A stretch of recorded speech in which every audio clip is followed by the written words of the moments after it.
You are welcome to the second episode of electrolysis. In chemistry, chemical species like metals, nonmetals, cations, and anions are arranged in the order of their ability to lose or accept electrons.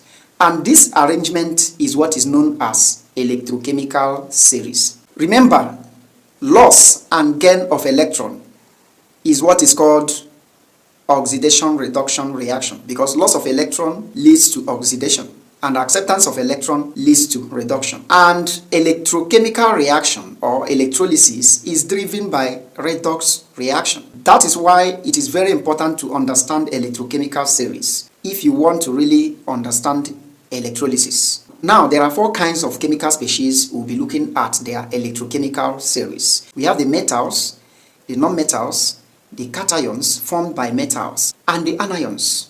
Now, let us look at electrochemical series of metals. Realistically, one person cannot list the electrochemical series of metals because it is too numerous and cumbersome to remember.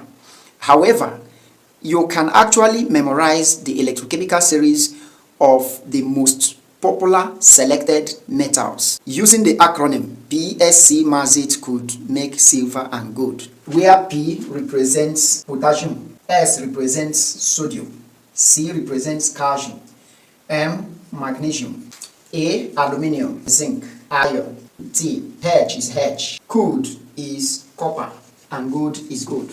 Therefore, we have this arrangement: potassium, sodium. This is the EC series, electrochemical series of metals. Now, this arrangement is in order of decreasing ability to lose electrons, because ability to lose electron is an inherent attribute of metals. What this means is that as you descend down the series, ability to lose electron decreases. And this ability to lose electron is the same thing as ability to get oxidized, meaning that potassium is the most reactive because it has the greatest ability to lose electron.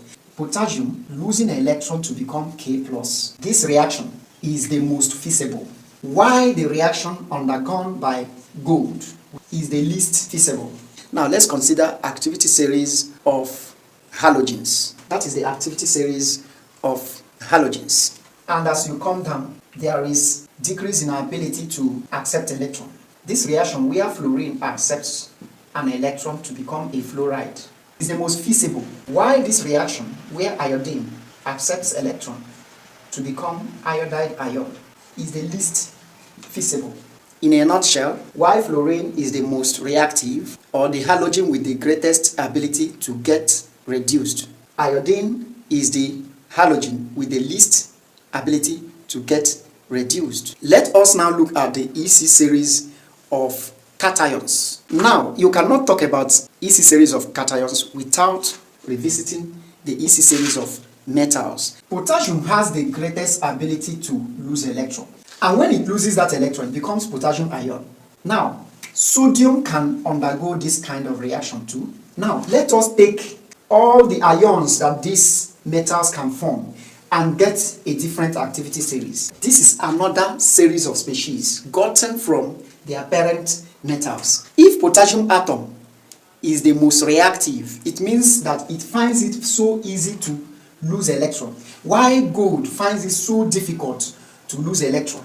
Now that they have lost electron, it means that their cations will now reverse that attribute. Now, potassium finds it easy to lose electron to become potassium ion.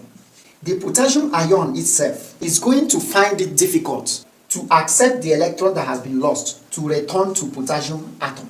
Meaning that if this reaction is so spontaneous, the reverse of it will be difficult. Also, gold finds it difficult to become gold ion by loss of one electron, which means the gold ion that has been formed will find it so easy to accept electron in order to return to the parent gold atom.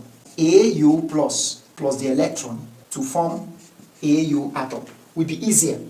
This one is easier, but for potassium ion that was formed to accept that electron and return to potassium atom is difficult. It's a difficult task. Now, for gold to lose electron as a metal, as an atom, is difficult. While the ion that was formed, that was so difficult to form, accepting electron to revert to gold atom, is easier. On the EC series of metals, there is decrease in ability to lose electron. While in the EC series of the cations formed by losing electron, there is increase in ability to do the opposite, which is to accept electrons. Because if Mr. K loses electron to become K plus has to accept the electron to go back to Mr. K, right? Now, gold ion is the most reactive, while potassium ion is the least reactive. And the reverse is the case here, where gold atom is the least reactive and potassium atom is the most reactive. This is negative electrode, which is cathode, and this is a positive electrode, which is anode. Gold ion and potassium ion are positively charged. They are cations. Which of them will be discharged at the cathode? Of course, gold ion is more reactive than potassium ion. Therefore, gold ion will be preferentially discharged at the cathode, while potassium ion will be left in the electrolyte. Now, let's move to electrolysis of anions. We can easily summarize this electrolysis by an acronym. Friends of some Nigerians claim both in organization. Friends for fluoride ion, some for sulfate ion, organization for hydroxide ion. You can even mark the presence of halogen ions. This is the electrochemical series of halogen atoms. There is a decrease in the ability to accept electron. The reverse is the case here. There is an increase in the ability to lose electron. Remember, ordinary nonmetals accept electron. Their ions lose electron at the anode. While ordinary metals lose electron, their ions accept electrons from the cathode. That is just the tricks. So if ordinary nonmetals accept electron, fluorine finds it easier to accept electrons. Iodine finds it more difficult to accept. Here, fluoride ion finds it more difficult to lose electron, while hydroxide ion finds it easier, in fact easiest to lose.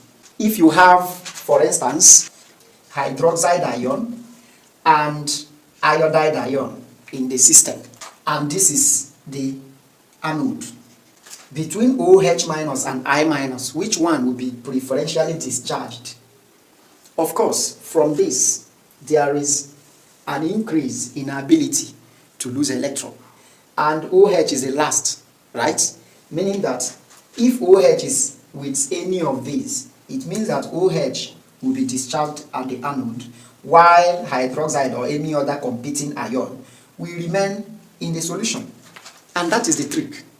So in the EC series of negative ions, there is an increase in the ability to get oxidized or to lose electron.